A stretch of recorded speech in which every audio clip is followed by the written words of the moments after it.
searching for you.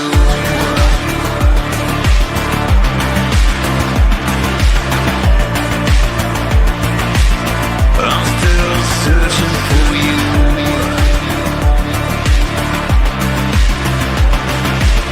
From dirt to the sky, I'm still searching for you.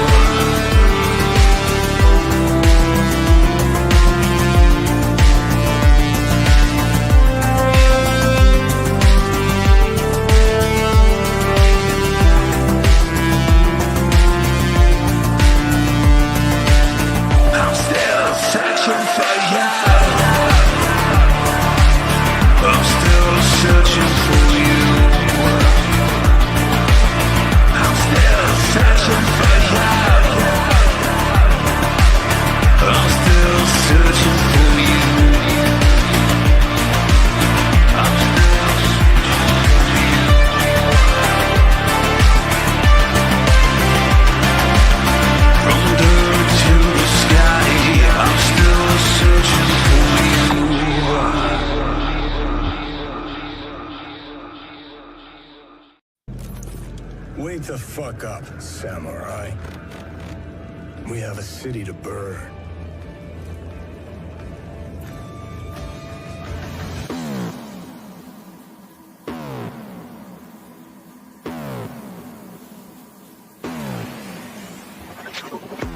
You disgust me.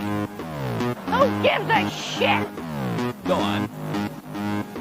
I made it the fuck up.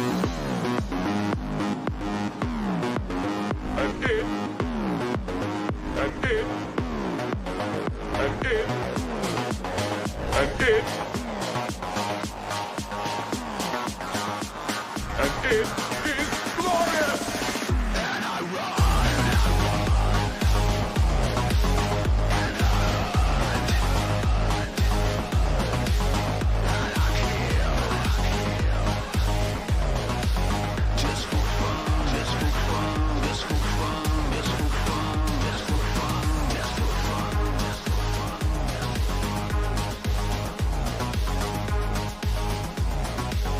just for fun, just for fun, just for fun, I'm sorry. I couldn't resist. just for fun, just for fun, just for fun, just for fun, just for fun, just for fun, just for fun. Well, hello everybody out there in YouTube land. T-shirted historian. I'm still here, still kicking. Just barely though. I mean, shit. This is just like, you know. I mean, all right. Check out the kind of week I'm having. So, we've had dust storms blowing through here. So, my allergies have gone insane for the last 3 or 4 days. I've had headaches like you wouldn't believe, and chills. I do, of course, go in for surgery tomorrow, which is why I titled this "The Last Show?" question mark, because I don't honestly expect anything bad to come out of this. I really don't. I think I'll be fine. But there's always that one little, 1% chance, that, something could go wrong. The anesthetic could be too much. I mean, I might not wake up tomorrow. So that's just a reality I'm facing, and I'm prepared to deal with it. But this may actually be the last show. I hope not. I really do. I mean, I'd kind of like to keep doing this for a little bit longer. And yesterday, of all things, I got into a 3-car collision. So, check this out. I'm about to pull into my house, and I'm signaling and I'm braking. Guy behind me is braking, obviously, because he's behind me. Some dude hits him in the back. And he's not driving a little vehicle. I mean, it's like, he's driving a big old F-150 pickup. The guy who hit him is also driving a big pickup. So he slams into that guy. That guy slams into me and totals the shit out of the back of my car. Like, it is toast. Has insurance declared it? Not yet. I'm going to have a claims adjuster come out or take the vehicle in to go over it and see what they say. But it's a 15-year-old car. There's no way they're going to say, oh yeah, let's fix that. They're going to say, yeah, just total it out. Which is fine. I'm in the market for a new car anyway. But the really bad news is, of course, when I got hit from behind, my lower back got impacted, and I got bruised along my spine and my hip and stuff. So that hurts like a sumbitch. But Teacher, I just want to let you know, I've been trying to restrain myself so hard from making any jokes about having your backside blown out. Well, it's like I said, I got hit in the ass twice, and I didn't even get a drink. So, I'm sorry to hear it happen, and I'm glad you're ultimately okay. But I am sorry to hear that happen to you, man. Yeah, it kind of sucked. Tim, I think I'm gonna be okay. I don't think there was a fracture or a cracking. I think it's just a bruised. It'll probably be over, within the week. The surgery is what really concerns me, but again, I've been waiting a while to have this surgery. I'm really happy to be having it, and hopefully if I do, there won't be any more trips to the ER. So yeah. And, bonus, I ended up losing 6 more pounds between the last time I told you guys. So, hey, the weight's slowly but surely coming off. And that's always a good thing. That helps. Nice. Yeah. So, it's not all bad news. But, yeah, I'm being realistic out there, guys, in YouTube land. It's a small possibility, but it is a possibility. I hope it isn't. This may be my final broadcast. It may not be. I don't think it will be. I'm pretty sure I'll be on. I mean, as soon as I'm conscious tomorrow and able to shoot out a text or something like that, I will post up something and let you guys know that I'm okay. I'm not going to take any photos of myself in the hospital. I don't do that. No, we're just... Nobody wants to see me in. We're just going to get the text that says, I lived, bitch. Yep, pretty much. Yeah, our other guy, Raltz, obviously, whenever he had his lung collapse on him, he was posting all kinds of photos of him getting those big injection tubes and stuff stuck in him and pulled out and all that stuff. And I'm kind of like, yeah, I don't want to do that. But anyways, what? You can't rely on live streams alone. No, I can't. I need to make more video content, and I have plenty of stuff to do that with. I've got a big stack of books I need to go through for unboxing videos. I have more Fist of the North Star stuff that I need to get started on, and I plan on doing some of that next week, assuming I I come out the other side okay. and I think I will. By the way, I hope you guys enjoyed the Trudvang Legends unboxing. That was kind of a different book, and it's one I've been waiting on for a long time.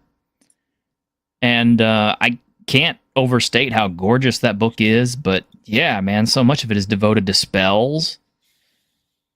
And the fact that it is such a limited print run, I mean, you know, it was only available to people who backed that Kickstarter, which is, I think, 5 years old now. So I don't know what CMON's plans for it, but certainly I would hope that they would be publishing more of it, or at least making PDFs available for people, because it's going to be really hard to run that game if I'm the only person with a copy of the rule books. But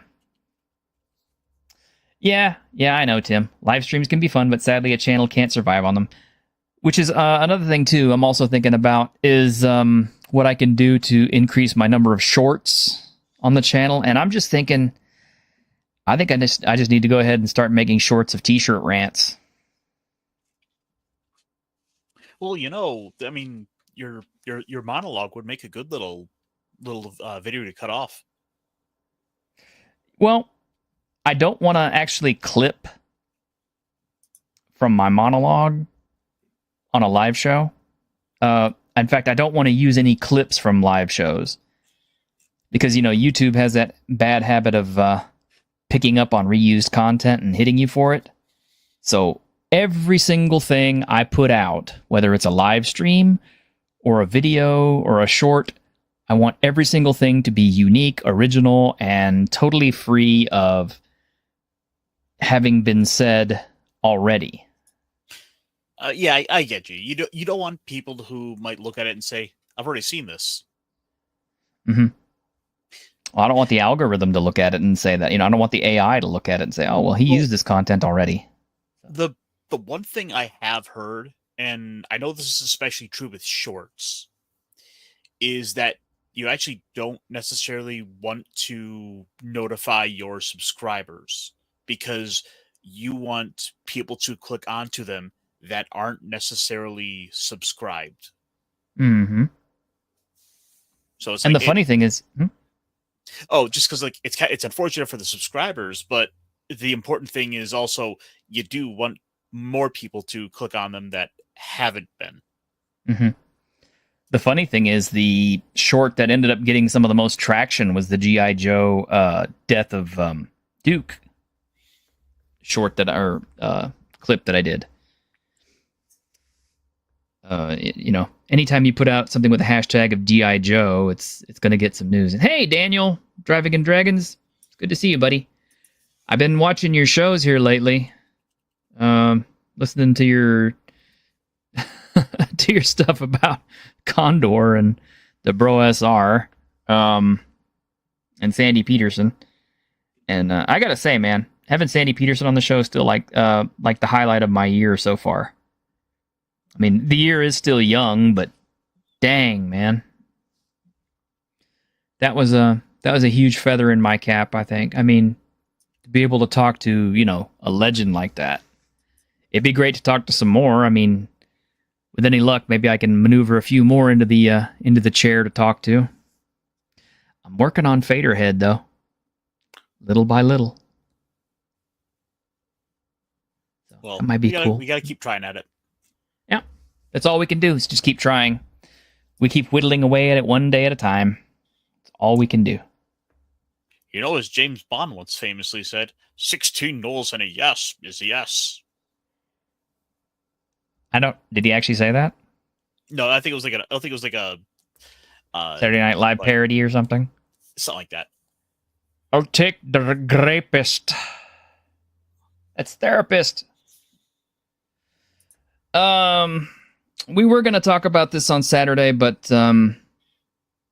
we did not have a Saturday show because everybody was out sick or, in my case, not mentally in the right headspace. But we had some losses this last week, and we've had some losses this week as well. So George Lowe, the voice of Space Ghost in Space Ghost Coast to Coast, passed away at the age of 67. pretty sad, actually. You know, some of my earliest memories with like TV are watching those old like Space Ghost Coast to Coast. That was some of the earliest cartoons I remember watching, oddly enough. Back in 93. Mm-hmm. Oh, and Daniel, yeah, you says you talk to legends a much better way than the bros. Well, I mean, I have genuine respect and admiration for these guys. You know, whether I agree with them 100% down the line or not, I can't ignore their contributions to our hobby, and I can't take that away from them. I can't shortchange them on that. I mean, these are the guys I look up to still to this day. So, yeah, ain't no way I'm ever gonna talk smack about the legends. Victor, why don't you come on, man? Come on. Might be the last stream, dude. Come on. I'll let you plug your Kickstarter. Come on.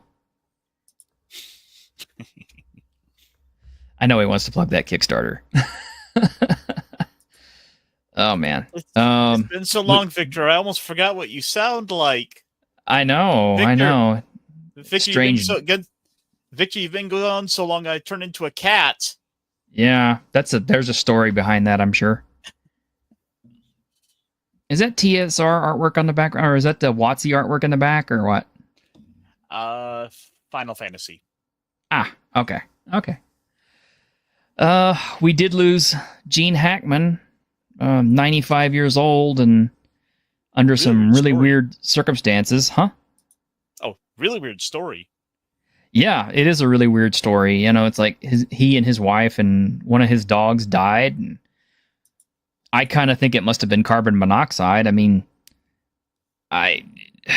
some people are already putting the tinfoil hats on and saying he was executed or something, and I'm just kind of like, he was 95 years old. He was retired. Of what harm could he possibly have been to anybody? I mean, he lived out there on that ranch by himself with his wife and his dogs. I mean, you know. And last I saw, the only picture of him I saw is he looked kind of frail. I mean, you know, not like real physically intimidating or anything. So he didn't even resemble the Gene Hackman of old. So I seriously doubt there was foul play involved. And if there was, I can't possibly fathom a reason for why. So that's, I just, you know. They ruled out carbon monoxide? Wow. Well, it was something that got 3 of them. So maybe it was something that both of them ate and they fed a piece to the dog or something. I don't know. She had an incident. He had a heart attack trying to go get help. Dog ate pills. I mean, that could be. I mean, it's pretty crazy, but well, I have no idea. Have happened. Yeah. But you know, what pisses me off is I don't want how he died to overshadow his legacy, you know? Because that tends to happen when we look at certain Hollywood stars and stuff like that. I mean, it's like Natalie Wood, right? What do you remember seeing her in versus the circumstances under which she died?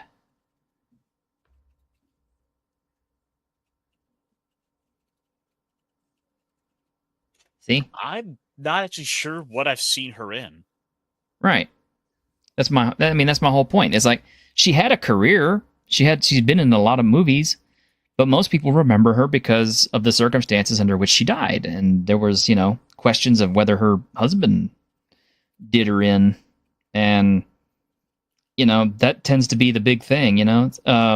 Sharon Tate was in several films and did all kinds of stuff. But what is she remembered for? Well, she was a Manson family victim. And that's... Oh, right. Yeah, see, this is what I'm saying, is like, these stars aren't always being remembered for the stuff that they actually did and the stuff they contributed. And in Gene Hackman's case, the dude was an unbelievable actor. Unbelievable. And I don't want his death to be the thing everybody remembers. Oh, Gene Hackman, the actor who died under mysterious circumstances along with his wife and dog. I don't want that to be the capstone on his career. Well, look, those things are true, right? That it is a mysterious circumstance, but the guy has such a legacy of iconic roles that his death isn't gonna supersede those. He's still gonna forever be Lex Luthor. I actually really liked him as the bad guy in the Quick and the Dead. That was my favorite role that he did, and I know it's a lot of people are like The Quick and the Dead.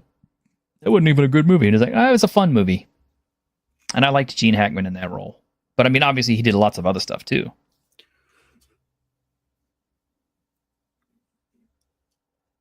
But he played a good bad guy when he wanted to.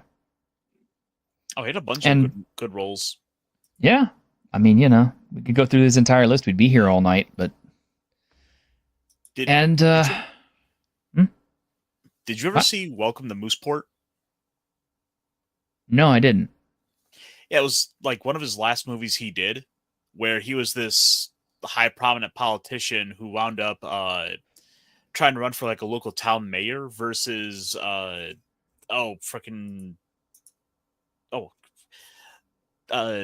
Romano. Mm. Yeah, I missed that one. I guess I'll have to go back and check it out. I mean, you know, I saw some of the other stuff he did, of course, obviously, like Hoosiers and, you know, Crimson Tide and, you know, Quick and the Dead and the Superman movies and French Connection. Ants. Ants? Ants. I don't remember Ant. Yeah, he was in Ants. But I mean, it was just his voice. It counts. It counts. It counts. All right. So yeah, he's been in a lot of films. And we lost another luminary. We lost Ernie Gygax Jr.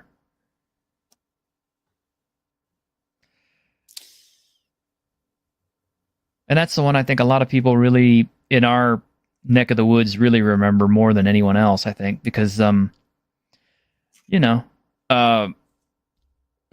the guy who runs Wonderfield, which is the company that put out that post-apocalypse game that I touted so heavily many years ago. You know, they knew him personally. They worked with him personally, just like they worked with James Ward. And through him, I got to meet James Ward. And I guess I was like one step removed from meeting, you know, Ernie Gygax Jr. And that, you know, that's not to be. And I mean, I know he's been in pretty poor health for the last couple of years. His heart was pretty bad, and I didn't expect him to last a whole lot longer. But you know, when the time comes, we're never ready for it. Nope. And from everything that people have posted up about him, you know, he was really well loved. That guy with the French accent, especially, really, really loved that guy. Well, I mean, we're losing more and more of the people that were at Gary's original tables, the people who were there. Mm-hmm. And so it gets harder and harder to be able to, in some cases, fight back against the narratives that get pushed on the hobby. Right. And they had already pretty much canceled him by misquoting him and taking him out of context. So they had kind of rendered him... So didn't he get banned from Gen Con? Yeah, he got banned from Gen Con, the damn con that his father pretty much made. Because of the, you know, the cancellation squad and what they did, the cancel culture. So, you know, fuck you guys.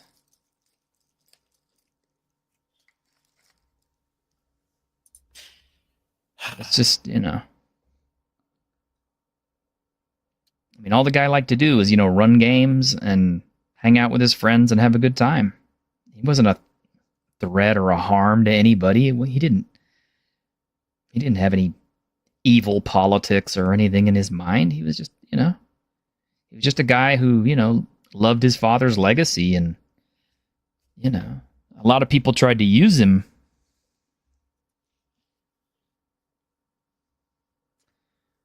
Yeah, well, there's always people trying to take advantage of people's names to collect power. Mm-hmm. I think some of our last living legacies that we still have is we have David Zeb Cook, although I'm not sure how closely connected he was with Gygax per se. I know he was part of TSR back in the day. Obviously, Rob Kuntz is the closest, but I think he's also the oldest at this point now.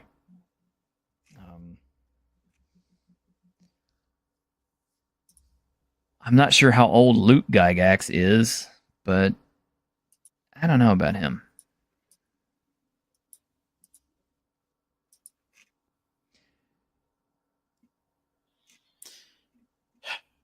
It's for as much as we bemoan and we mourn the loss of those that came in the past, we need to also remember to live in the present and enjoy the things that we do have. Sure. Absolutely. I mean, we have good things here now, of course. We have a lot of bad things too, but we have Dungeons and Dragons. We have Oh, wait. We have previous editions of Dungeons and Dragons. For now.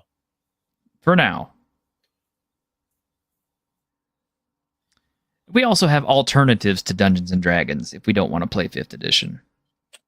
And that's the best part. Nobody is forcing us to play 5th edition. And, I mean, correct me if I'm wrong. I went round and round with a guy about this. But, hey, we got a victor. Hey, what is up? What are you doing, dude? What do you mean? Like, how are you? It has been so long. Yeah, I mean, I'm good. Busy bee. Really, I know you are.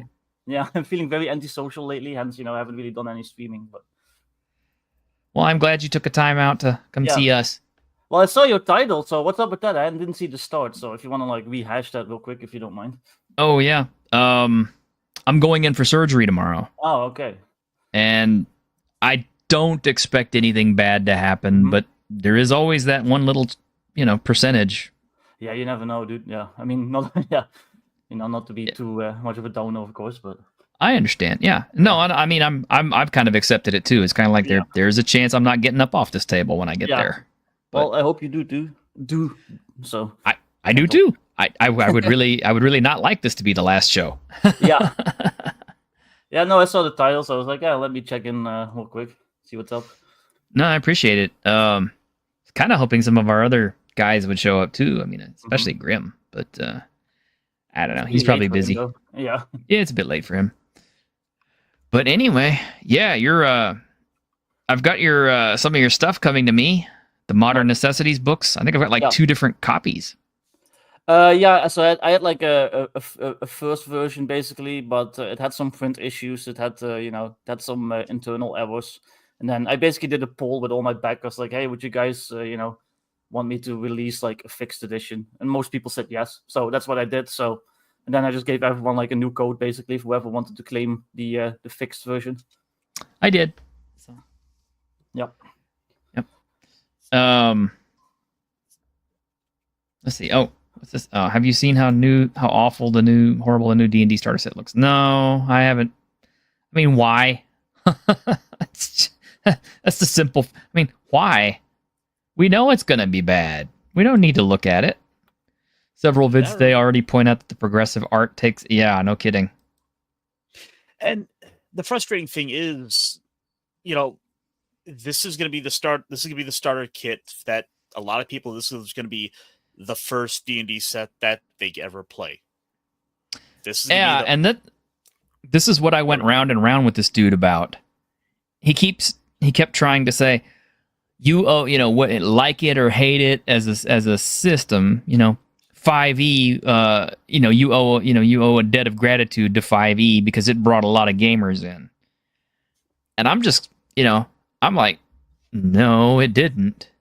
It just happened to be the edition that people were playing when Critical Role decided to do their thing. Because I have always said that 5e's popularity was not because it was a superior system, because it ain't. 5e's popularity was because Critical Role caught on huge. It was already pretty. I heard of it like way before Critical Role and all that stuff. I started playing it before Critical Role, so I do think it was a fairly successful system already compared to like 4e. 4e like completely crashed and burned, and people actually liked 5e. So I think there is a little bit to his take, but I also get your take. Then Critical Role, like all that stuff, definitely made it blow up even more. But I do think there was like a basis of it already being like a fairly successful system that was already being played by a lot of people. Well, I mean, to me, it just seems like it's the name that got it across more than anything else. I mean, for years and years, if you mention role-playing game, Dungeons and Dragons is the go-to. Yeah, that's always the case. I mean, like, the latest edition of Shadowrun is by all accounts pretty crap, but it's still sold because it's Shadowrun, Right. So yeah, it's like, well, I mean, even Grimm will tell you the latest edition of Cyberpunk Red is inferior to Cyberpunk 2020, but of course it's the one that everybody's buying because A, it's immediately available, and B, people who played the video game and then they want to pick up the TTRPG, they're like, oh, let's get Cyberpunk. Yeah. Not realizing that not only is it set in the wrong time, but... So, I mean, Yeah, no, I get you. Yeah. But, anyway, it's just a case of... 5e is an okay system by itself. And I mean, I guess if you use all the rules the way they were intended to be used and, did it the way you were supposed to, and yeah, I'm sure it makes a fine game. But I've run it to a lot of success, so yeah, I've played it plenty of times. I didn't have any real super duper big problems with it, other than the fact that some of it seemed a little bit gimme. As compared to like some previous editions. Actually, the gimminess really started in I want to say third, but it really felt gimme in fourth. Yeah. No, I agree. But no, I think it's a perfectly servable system. I've run it to great effect, like running some pretty old school games like dungeon crawls, hex crawls, like all sorts of stuff, and it works fine. It has like some annoying bits here and there, but there's also, unlike what a lot of people realize, there's also optional rules that fix a lot of that. So,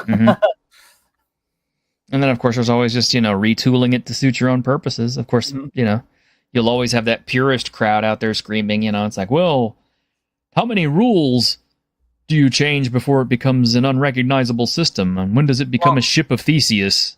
I'll admit I am kind of that person. I'm a bit more on the rules as written side, but my take is like you should at least learn the rules before you start changing them. And if you're gonna change them, it should be within the spirit of the game and the system, and not some hand-fisted nonsense, as I've seen. I agree. Before. No, I totally agree with that. That is actually really good advice. Yeah. You should get to know a system pretty well, familiarize yourself before you start jacking with it, because if you just start making up rules right away, then it's like, you're going to mess your system up and you're never going to get it back. I've been in some very awful 5e games that are just complete like homebrew nonsense, and it's very clear that the person didn't even really read the rules, and it's just like a mishmash of like old stuff that they vaguely remember, and then they just call it 5e, and I didn't like those games, so sorry. Yeah. I kind of came up with a disturbing revelation last night. So I'm watching Campfire Cooking in Another World with my absurd skill for about the fourth time. Waiting on season 2. But, at the beginning of the show, it starts out as an isekai, and, everybody gets assigned their little powers. And, of course, the main character of the story gets a power that everybody considers to be useless. And he ends up turning it into a power that's really useful and good. And then I started looking at all the other isekai that I enjoyed, and I thought, what would be cool? Because I'm trying to get to motivate myself to run a game again, and I have to do something special. I have to put some kind of a spin on it that I'm gonna find personally fun. So I was thinking, why don't I try to run an isekai style game? Yeah. So the first thing I thought of is, well, what powers are you going to give people? Are you just going to, randomly assign them powers out of Godbound or something? And I thought, nah, it's probably too powerful. So, just on a whim, I went to ChatGPT and I said, hey, give me a random and quirky list of 100 isekai abilities. And it did. Nice. And I did it twice, and they were different. Yeah. And after that, I thought, Sorry. yeah. After that, I started thinking, this is a little too easy. What, the whole ChatGPT thing? Yeah. Oh no, it's very easy. That's why there are certain people that make a living releasing ChatGPT games. I saw some dude on Live to RPG. He was releasing a ChatGPT adventure once a day and just selling them for 99 cents. Yeah. So yeah.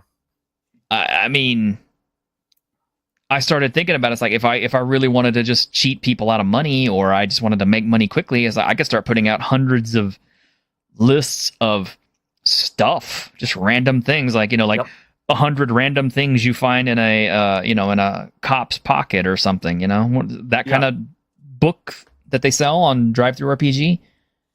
And even if I only sell it for 50 cents and I sell 80 copies of it or so, that's still money in my pocket. Yeah, definitely. I mean, you wouldn't be the first one. So no, and that's what bothers me is the fact that how many people have already done this. Yeah, exactly. It's not my thing, and I avoid it. I use AI sometimes for spell check, and that's about it. Because it's just me. I don't have an editor. I don't have money to pay for an editor. So I'll be like, hey, check this for if I punctuate it properly. Also, English is my second language, so I make mistakes. But of course, making stuff wholesale with AI, I'm like, nah. I'll also use it sometimes for ideas, like you said, give me 25 names for this faction, and then 90% of the time I won't even use them verbatim, but they'll get my brain going. So yeah, I like to. I've been having some fun just asking Grok to give me a little description of a village based off of a few ideas I have put together, and then taking that as sort of a skeletal frame of ideas to go and refine into what I do ultimately want to use. There's some useful places for it, and they kind of will have some interesting layouts for it too that I have kind of been taken into consideration. Yeah.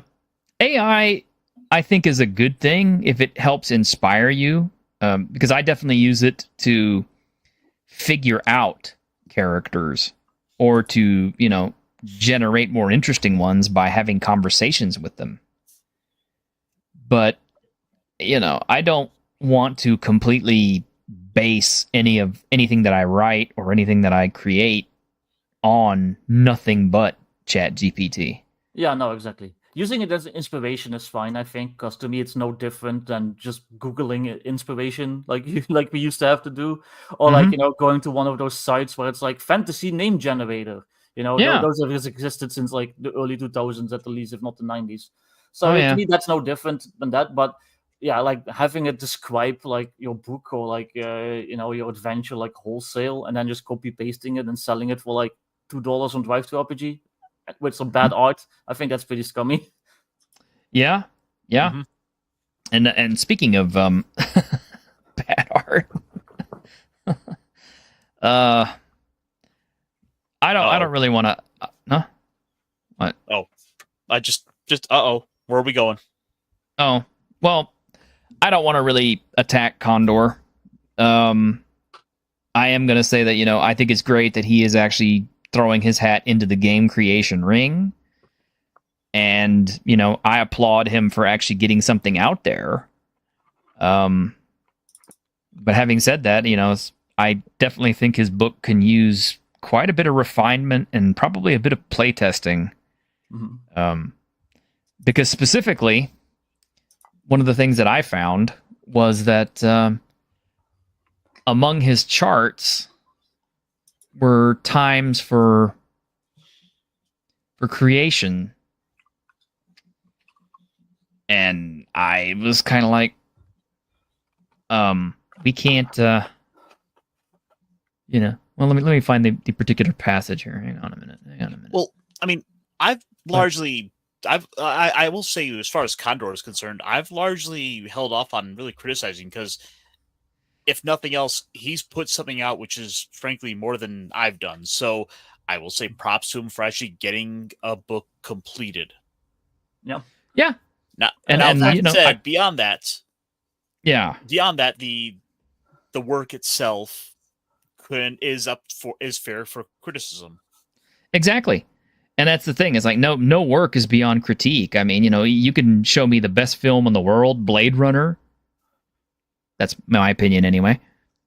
But you could show me Blade Runner, and if somebody has a legitimate critique of it or criticism, I'm all ears. I'm willing to hear it. I mean, I may still call them, you know, a dumbass at the end of it if I don't agree with them, but, you know, that's just their take versus my take.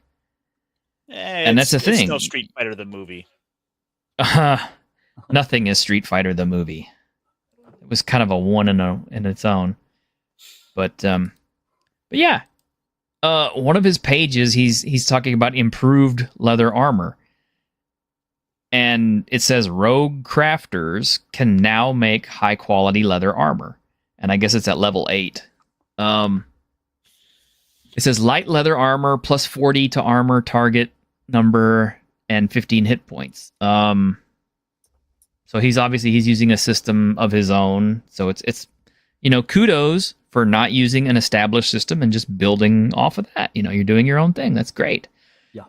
And he says heavy leather armor plus 50 to armor target number, 20 hit points, right? But then under that, he says, with the right tools and materials, comma, it takes 2 hours to make a set of armor.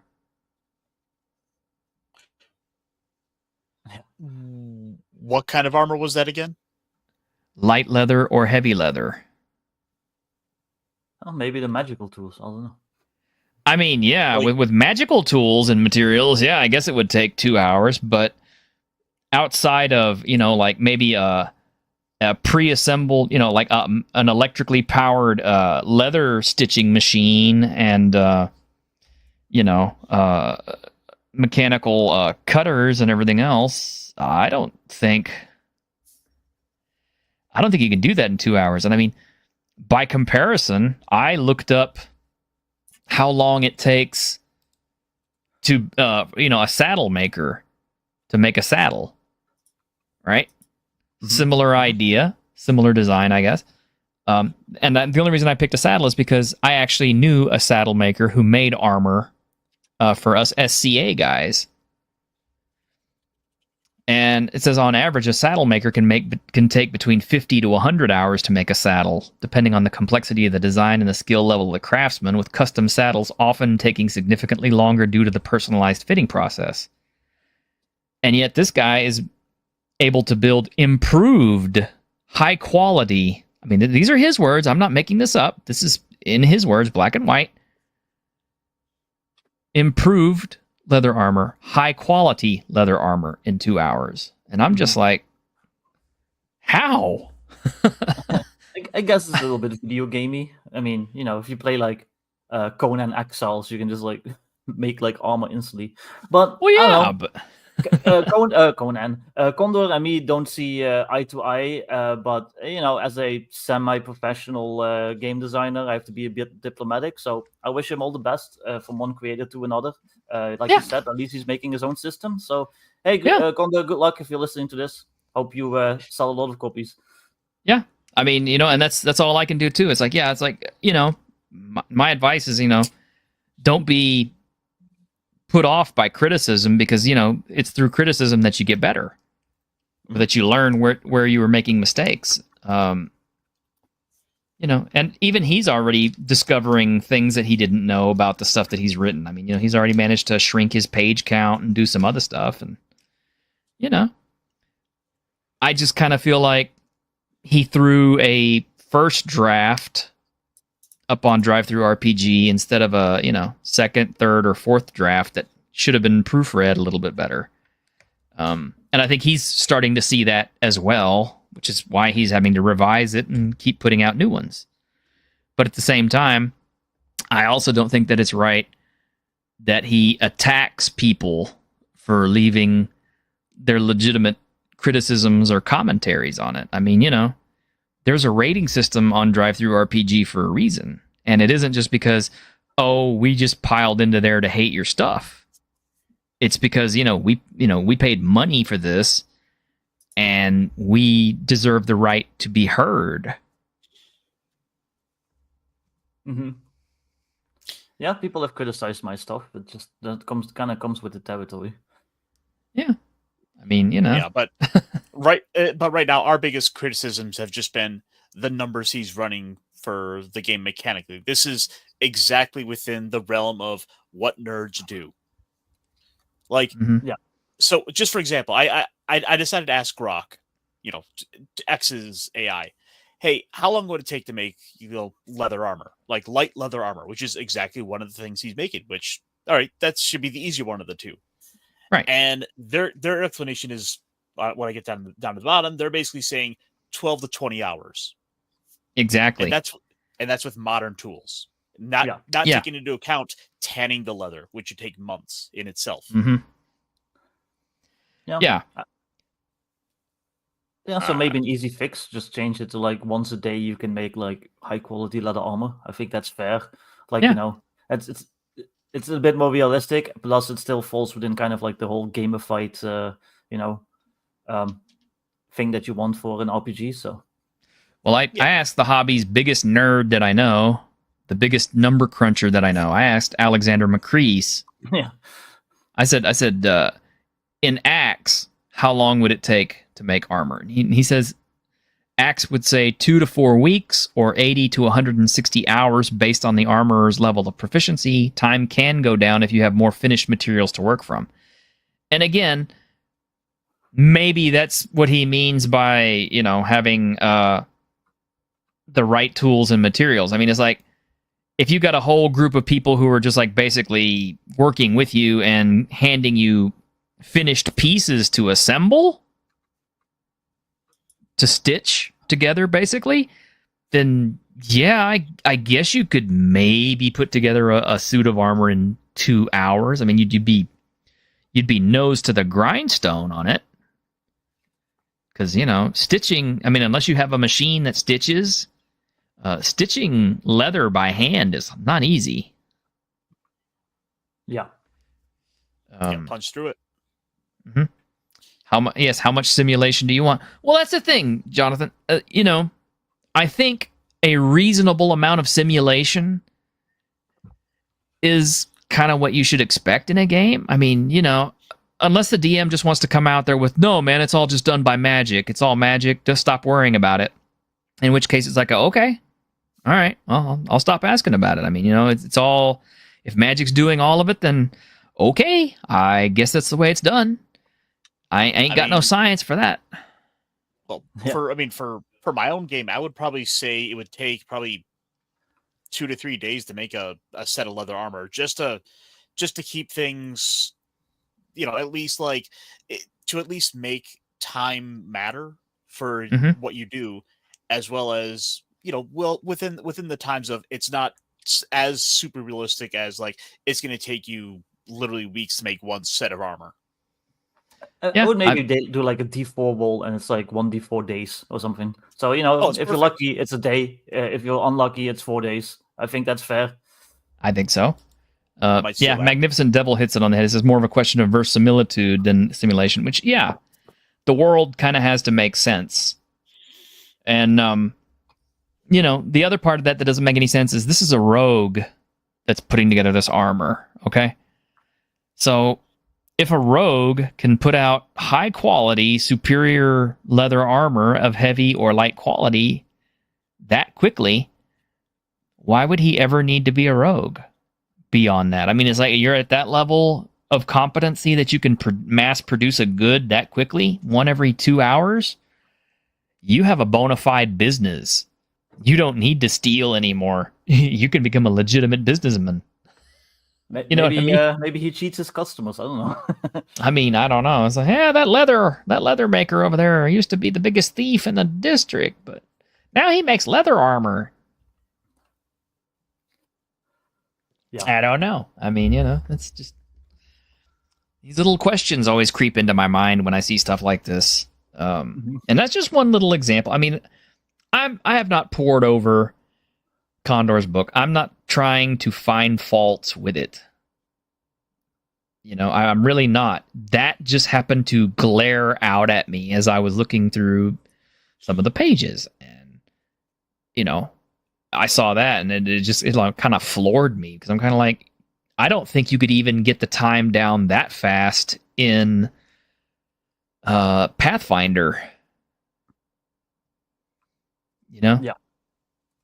Even if you maxed out your skills and had all the bonuses that you could, and it still takes a little bit of time to make that stuff. But Yep. I don't know. Maybe I'm just being persnickety. I should stop being so persnickety. Lemony snickety. Lemony snickety. All right, let me see. Well, what else have we got? We had so much stuff that we haven't gotten to cover. Ironcaster, what's this about Keanu Reeves when asked to return for John Wick? Of course he's gonna. Yeah. Will he? Well, his knee got messed up. Not on John Wick, on a comedy show. He popped his knee cap, actually split in half. Ow. Yeah. So that blows. Yeah. There we go. Wrong. There we go. Right expression. Ow. Yeah. Uh-huh. So yeah, he said he wasn't sure how much more of that he could take. But I wouldn't be surprised if he returns. We all know that he's not really dead. The ending of the fourth movie left it so ambiguous. So yeah. Mm-hmm. I should really go see number 3. Yeah, they're great movies. I love them. Yeah, they're all fun. The first one is really the best. Yeah, but the fourth one is quite good too. Yeah, the first one and the fourth one are like probably my top 2. And then maybe 3, and then I think 2 fourth. I don't know. 2 is good. 2 is yeah. 2 is my least favorite. Yeah. And the only reason it's my least favorite is because that was at the point they introduced, like not only the whole League of Assassins, but they also introduced the League of Beggars and all this other stuff. And I'm just kind of like, so you have these giant organizations of, secret societies that are, running around all over the planet and nobody has found out about them in all this time. Yeah. Well, that everyone's in on it. It was world building we really didn't need. Yeah, it's fun world building though. It's schlocky, it's silly, but I enjoy it. I mean, like they have fun with it, and like that's all I ask for at the end of the day. I prefer that over just politicizing everything and wokeifying everything. Good point. And I think the world is healing. We're not, the woke is kind of going away. Yeah. Oh, yeah. No, definitely. There's definitely a vibe shift happening. Yeah. Hollywood itself is already having to try to retool and get around DEI. Mm-hmm. They're reframing. Actually, Warner Brothers especially is like already reframing the way that they do that. Now they're calling it like inclusion policies. Yeah. Instead of DEI. Like, no. You're just trying to Rose by any other name is just as woke. Exactly. I mean, but it kind of makes sense to me. I mean, it's like, when there's an organization that's in place that hired you because of a certain legal ruling or a certain, shift in public consciousness, it's to your advantage to try to continue to maintain that shift so you can maintain your position, especially if you are somebody who isn't talented and you only got that job because of the color of your skin, your religious belief, your gender, or your politics. Yeah. And I'm not trying to get all political about this, but that's just kind of how it is. I mean, we've been railing against all the crap that's been in the industry for so long now. Yeah. You know? There's some light at the end of the tunnel finally, though. So Yeah, there is. I'm not certain that things are not going to overcorrect. hmm That's my fear, is that we will shift from one extreme all the way back to the other. I don't know. There's some people that have been trying. I've started to see like some, very like some right-wing religious arguments against Mhm. certain things. But there's also people that are pushing back against that. And it's like I've Yeah, like and I've nothing against Christians and stuff. Like most of my friends in the hobby are like some form of Christian or another. But I was against wokeness because I don't like busybodies and I don't like people telling me what I can like and can't like. So I won't also wouldn't Yeah, like it from the other side. exactly. It's like, we didn't like it when these people were telling us what Yeah. we could do. Why are we going to like it when this other group of people start doing it, Yeah. But anyway, my gosh. There's so much stuff out there that's just like, Assassin's Creed Shadows, they're doing boba tea, Oh, which is yeah. like, because boba tea is Taiwanese and it was Yeah, made in the that- 80s. How is that Japanese? It's not. Hey, Snorty. League of that's- shiftless layabouts. That the whole Shadows thing is so funny because I vividly remember when Ghost of Tsushima came out and everyone was mad that this Western company dared to make a feudal Japanese game and everyone was calling it racist and how dare they and cultural appropriation. But then Ubisoft does it and they literally culturally appropriate. They like change actual history. They do like all this shady and dumb stuff. And then Oh, yeah. everyone's fine with it because, now it's from a left-wing perspective. So Yeah, exactly. this is funny. well, Yeah, well, have you seen the pushback on that with Yasuke Simulator? Oh, God. Yeah, I saw that, yeah. I want to play that game.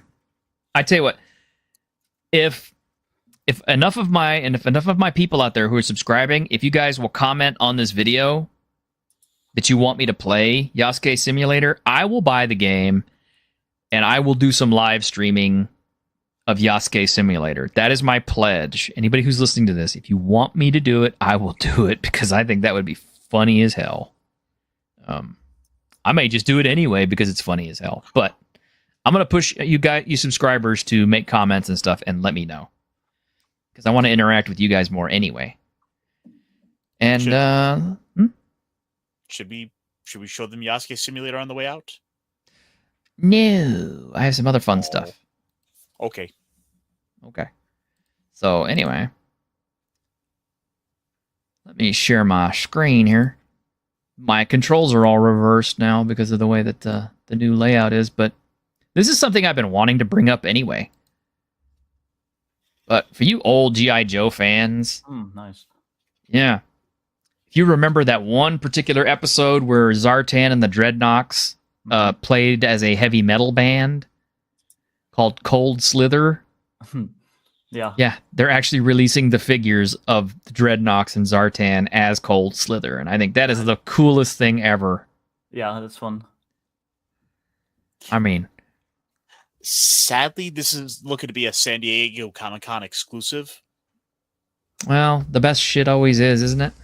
I'm sure that end up on eBay marked up severely, but yeah. Oh yeah. Oh, Oh yeah. Absolutely. Plus, if I know Hasbro and how they do these toys, we will probably. This is one I think would actually wind up getting enough fan demand. They might push a wider release just with a little bit of a color swaps, slight alterations. Maybe make it like a comic filter to it, but they'll put it back out, and this one can still kind of have its special status. Mm-hmm. Now, I think somebody did ask me at one point. They said, "Well, what if they tried to make a USS flag for the 6-inch figures?" And I said, "There'd be no way. It would be bigger than a car." I mean, the original one was like what, 7 feet long? Wasn't it? I mean, you've seen one, right, Victor? Yeah. I've always wanted one, but they're so expensive. Yeah, but the old one for the little 3-inch figures was like what, 6 or 7 feet long, wasn't it? Yeah, it was huge. Yeah. So I can't even imagine one for the 6-inch scale. I used to have a lot of GI Joes, and I had like some really cool vehicles. I had like the Chinook. I had like the big I had, like a big vehicle that had like nukes that came out of it, basically. The Chinook, yeah. I had like the Cobra like speedboat. So apparently, if they tried to make the USS Flag to 6-inch scale, it would be 20 feet long. That sounds about right. Yeah. Because, I mean, the figures are doubled in scale, so, yeah, the size of the ship would have to be doubled in scale. And you know, the funny thing is, it's still not to scale with an actual aircraft carrier like the Nimitz. Because, you know, I forget how many planes that thing can hold, but I think it can hold at least, 30 or 40 planes? I want to say? I mean, it's like it's literally a damn city on the sea. Yeah, those things are floating cities. Mm-hmm. It was an actual city too in Fallout 3, if I remember. Yeah, and even that wasn't to scale. Yeah, no, it was tiny. But I got a couple of funny things. I was looking for funny things to put on the show tonight, and I only came across a couple of things. Actually, I came across something that was actually kind of sad. So we'll go ahead and do that one.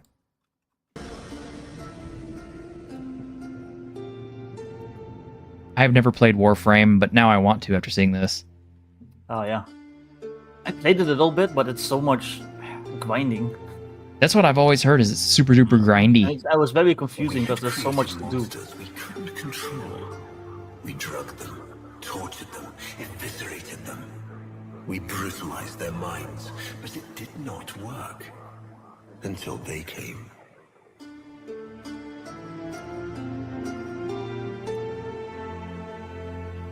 And it was not their force of will, not their void devilry, not their alien darkness. It was something else. It was that somehow, from within the derelict horror, they had learned a way to see inside an ugly, broken thing. And take away its pain. We accept this memory. Nice. That makes me want to play it. Yeah. Well, it's one of those games that's been around so long and it has so much stuff to do that if you start as a newbie, it's like you get lost very easily. It's like trying to play Guild Wars 2 like now, and it's like 1,200 currencies and like all that stuff, and I have no idea what any of this means. That's an Ironcaster's favorite game. Yeah. 6,000 hours. Yeah. Oh no, I used to play it a lot, but like if I jumped in now, I would have no clue what's going on. Victor, we need to play. Yeah. I have it somewhere. Yeah, totally. You guys should play. And here's a funny one to go on because it's tomorrow being Wednesday. I thought it was kind of appropriate. Here's the forecast. Volcano 350 there for Monday. Global superstorm on Tuesday. We could see maybe about 200 inches of rainfall, wind gusts up to 1,000 miles an hour. Godzilla Wednesday. I'll be honest, I have no idea what's going to happen on that day. After that, though, how about this to finish off the work week? Low humidity, lots of sunshine, with highs in the upper 80s heading into next weekend. Anytime you have Godzilla. All right. Well, we would be remiss if we did not show off our friend's Kickstarter. So we're going to end on that. I'm going to have to share screen.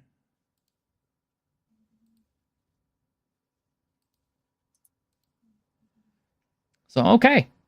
Blacklight for the Shadow Dark RPG. Yep. Modern theme setting and rule set for Shadow Dark. Already doubled its pledge. Good job, Victor. Yeah, I'm closing in on 250% funded, so that was nice. I funded in like 3.5 hours. It's my fastest funding so far. Yeah, it's pretty insane. I mean, it's like when you funded that fast and you doubled it, I was like, oh my god, that's incredible. Yeah, hopefully I'll double it again before it ends, at least. I think so. But yeah, I'm actually kind of interested in this one too, because it's Shadow Dark oriented, and that interests me because the Shadow Dark system is something I've actually been wanting to play with. And And why not give modern weaponry and stuff to Shadow Dark characters?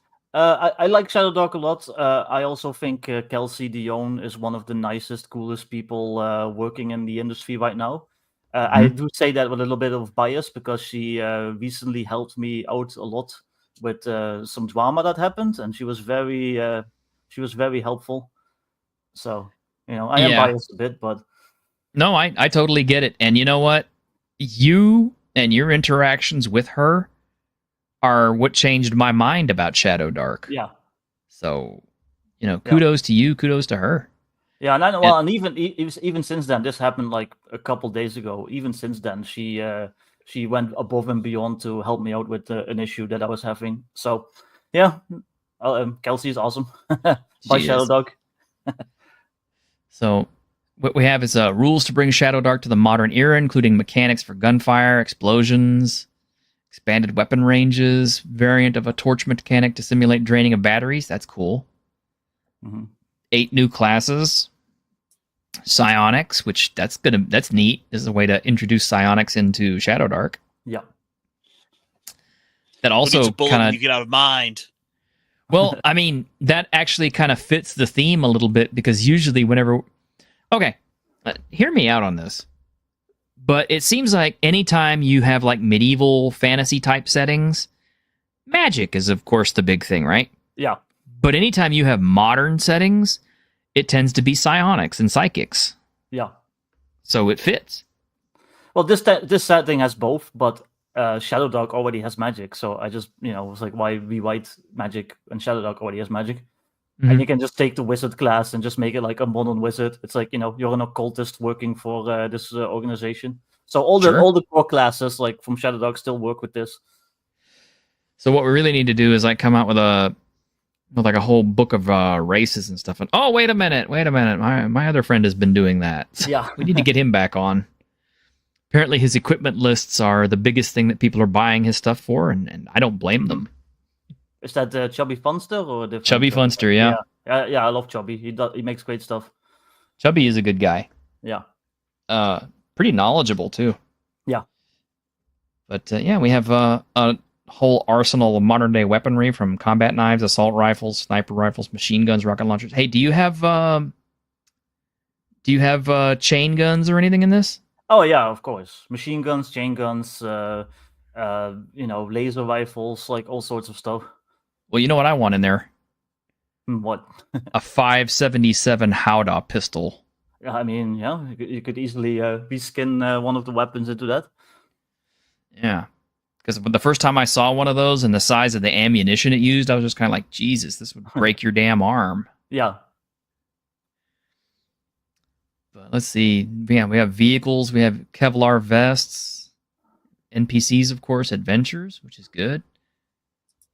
Yeah, I like this a lot. I mean, you already have a background and a setup for it, so GMs can jump right into it.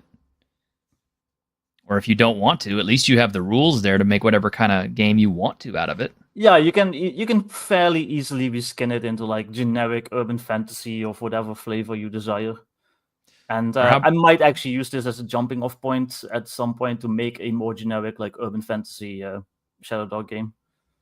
Yeah. Or how about this as an idea? Instead of using the modern day rules for what the hell's the name of that game? Oh, why did my mind go blank? Used to be by GDW, and they're only pretty much known for one game. Game Design Works. It's not Recon, but it's the game where you're a military team and you're like trapped behind the lines in Poland. No, not Dark Conspiracy. The other one, Twilight 2000. Yeah. I mean, now according to Grimm, the latest rules for Twilight 2000 are not that great. The latest version is Free League, so it's basically like a hacked Free League system. Mm-hmm. So I would rather use this to play Twilight 2000. I think. Mm-hmm. Yeah, you easily could. And then you could use this to run like kind of like a stalker type thing. Mm-hmm. Stalker would be cool too. Yeah. Especially since the latest video game is kind of ass. I enjoy it, but it's kind of buggy, so I've been waiting for a lot of patches. Yeah, that's mostly what I mean. That and the fact that, like the mutants and stuff in it are kind of OP from what I'm hearing. Yeah, well, that's mods for that. Like that's like one of the first things people modded, I think. Mm-hmm. But yeah, this looks good, man. I'm gonna go ahead and back it. I'm not gonna sign in and do it on screen right now, but I will back it. Fine. I get you. But all right, man. Yeah, y'all go out there and buy that. Yeah, definitely. Isn't if you isn't Gods of the Forbidden North just wrapping up as well? the second one. Yeah, the third one. The third one, I think it's gonna be 3 or 4 days until the campaign is done. And I also helped work on that. That actually won me an Annie award. So yeah, thanks Bob from Gods of the Forbidden North for getting me an Annie. And oh my I'm an god, Annie award-winning RPG designer now. Bragging rights. Nobody told me that Savo was in the audience. Savo! Psionics lends itself to pseudoscience now. Yes, and we have Petty. Mm-hmm. Don't forget your pepper spray for your equipment list. Yeah, do you have pepper spray? Yeah. Did you guys talk about how Vic wonderfully abstracted reloading mechanics? No, we did not. How did you abstract reload mechanics? It's the same system as in Modern Necessity. So instead of bean counting like your ammo, and instead of giving every weapon, it's like, oh, this one has a 30 round magazine and this 15, because I'm keeping the weapons fairly generic. So a pistol could be anything from a 1911 to a Glock, So instead of that, it's like after a combat scene or at any point of the referee's choosing if combat's kind of dragging on, you roll a d6, and then every different weapon type, and also depending on what kind of attacks you're making, they have like a chance of like requiring a reload. So if you're firing a machine gun at full auto, it might have a 3 and 6 chance to require a reload. So if you roll a 1 to a 3, you have to expend one of your amounts of ammo that's in your inventory to reload your weapon. Nice. And yeah, Twilight 2000. Traveler and Twilight 2000. Yeah, that's right. Yeah, because GDW did Traveler too. I don't remember if they did it originally though. Did they? Yeah. Needs a lexicon of Polish profanity. Yeah. Well, with Google these days, you could probably look up all the Polish profanity you really wanted to. Just type it all up in English. Type every single Polish curse word, and then just get Google Translate to tell you. Yeah. Or if you just right, insult everybody. Victor enough, he'll probably scream them all at you. I don't think he speaks Polish though. Dutch profanity. Dutch profanity, yeah. Yeah. But all right, guys. That's about it for this week. Like I said, wish me luck tomorrow. Yeah, good luck, man. Let's hope this is not the last show. Yeah, no, definitely. Yep. And until then, I'm tentatively going to go ahead and say we will catch you on Saturday, and I promise I will post up something on social media the instant I am able to do so. I mean, I don't know how long it's going to take to come out of recovery and all that other stuff. Yeah, makes sense. But y'all take care out there and have a great week in Geek. Bye, everyone. Bye.